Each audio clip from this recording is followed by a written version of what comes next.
Intelligence bureau ফালৰ পৰা আপোনালোকৰ বাবে 362টা MTS পোষ্ট মুকলি কৰা হৈছে।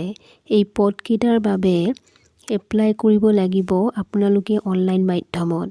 আহক এতিয়া আমি ইয়াৰ অভাৰভিউটো কি কৈছে চাই লওঁ।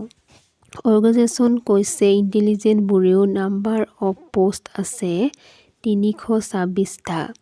এডুকেশ্যন কোৱালিফিকেশ্যন হ'ব লাগিব মিনিমাম আপোনালোকৰ 10 পাছ। জব টাইপ হ'ব চেণ্ট্ৰেল গভৰ্ণমেণ্ট ফালৰ পৰা। এপ্লিকেশ্যন মোড হ'ব আপোনালোকৰ অনলাইন মাধ্যমত। পোষ্ট নেম কৈছে আপোনালোকৰ মাল্টিটাস্কিং ষ্টাফ শ্বৰ্ট ফৰ্মত ইয়াক কোৱা হয় MTS। ক্লাছিফিকেশ্যন থাকিব লাগিব আপোনালোকৰ জেনেৰেল চেণ্ট্ৰেল ছাৰ্ভিচ গ্ৰুপ। চিনুল জেটেলিজেন মিনিষ্ট্ৰিয়েল হ'ব লাগিব। টোটেল পোষ্ট কৈছে আপোনালোকৰ 362টা।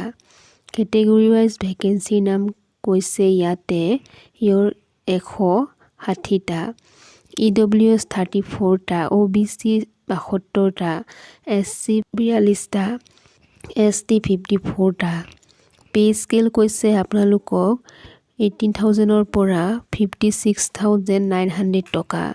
এডুকেশ্যন কোৱালিফিকেশ্যন হ'ব লাগিব আপোনালোকৰ অকল 10 পাছ।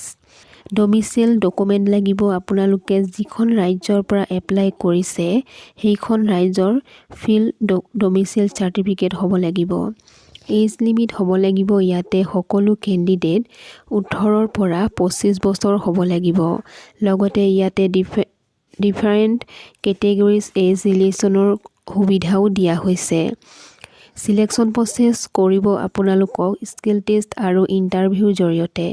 এপ্লিকেশ্যন ফিজ কৈছে ইয়াতে ইয়ৰ OBC EWS মেলসকলে 650 টকা।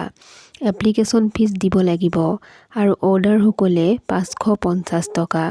এপ্লাই ইম্পৰ্টেণ্ট ডেট কোৱা হৈছে ইয়াতে ষ্টাৰ্ট হৈছে 22/11/2025 আৰু অন্তিম ডেট কোৱা হৈছে ইয়াতে 14/12/2025।